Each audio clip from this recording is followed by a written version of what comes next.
वैसे तो दुनिया में अनेकों इतिहास दफन हैं और जब कभी ये इतिहास के पन्ने सामने आ जाते हैं तो उसको लेकर चर्चा होने लगती है।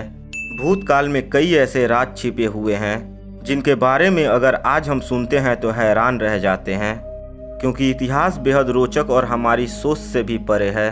आपने इतिहास में रही रानियों और राजकुमारियों के बारे में तो पढ़ा या सुना ही होगा, लेकिन क्या आपको पता है कि दुनिया के इतिहास में सबसे खूबसूरत रानी कौन थी? अगर नहीं जानते तो कोई बात नहीं, आज आप जान जाएंगे, क्योंकि आज हम आपको दुनिया की सबसे खूबसूरत रानी के बारे में ही नहीं बताएंगे, साथ में यह भी बताएंगे कि वो क्या कारण था जिस वजह से उसके 100 से भी ज़्यादा लोगों के साथ नाजायज संबंध थे, और यह भी बताएंगे कि उसका जीवन कितना रहस्यमयी था। तो चलिए दोस्तों, शुरू करते हैं।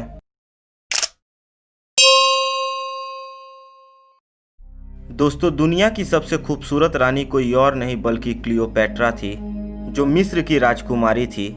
वह इतनी खूबसूरत थी कि उसे सुंदरता की देवी कहा जाता था। इसके साथ ही क्लियोपेट्रा का जीवन काफ़ी रहस्यमयी रहा, जो कि आज भी खोजकर्ताओं को अपनी तरफ आकर्षित करता है। कहा जाता है कि क्लियोपेट्रा जितनी सुंदर थी, उससे कहीं ज़्यादा चतुर और षड्यंत्रकारी थी। अपने पिता के मौत के बाद मात्र 14 साल की उम्र में क्लियोपेट्रा और उसके भाई टोलेमी दियोनिसस को संयुक्त रूप से राज्य पर शासन करने को मिल गया था। भाई को राज्य पर क्लियोपेट्रा की सत्ता सहन नहीं हुई। फिर क्या था, भाई बहन में बगावत हो गई। इसका परिणाम यह हुआ कि क्लियोपेट्रा को अपनी सत्ता से हाथ धोना पड़ा। सत्ता हाथ से जाने के बाद क्लियोपेट्रा को सीरिया में शरण लेनी पड़ी। भाई के द्वारा शासन छिन जाने के बाद क्लियोपेट्रा हर पल यही सोचती थी कि कैसे भाई से बदला और राज्य वापस लिया जाए। तब क्लियोपेट्रा ने एक तरकीब निकाली। उसने रोम के शासक जूलियस सीजर को अपने मुंह में फंसाकर मिस्र पर हमला करवा दिया और सीजर ने टोलेमी को मार गिराया।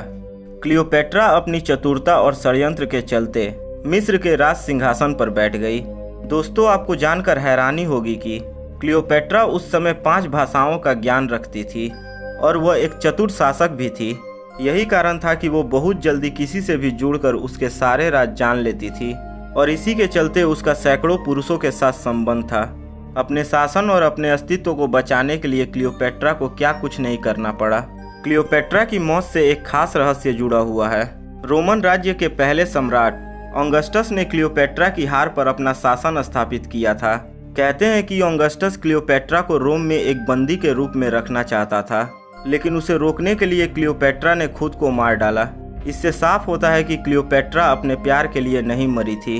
शोधकर्ता यह भी कहते हैं कि क्लियोपेट्रा ने शर्मिंदा, असहाय और हिंसा को झेलने के बजाय मौत को गले लगाया। क्लियोपेट्रा आज इतिहास में दर्ज है, लेकिन उसके जीवन के रहस्य पर से पर्दा हटाने का सिलसिला अभी थमा नहीं है।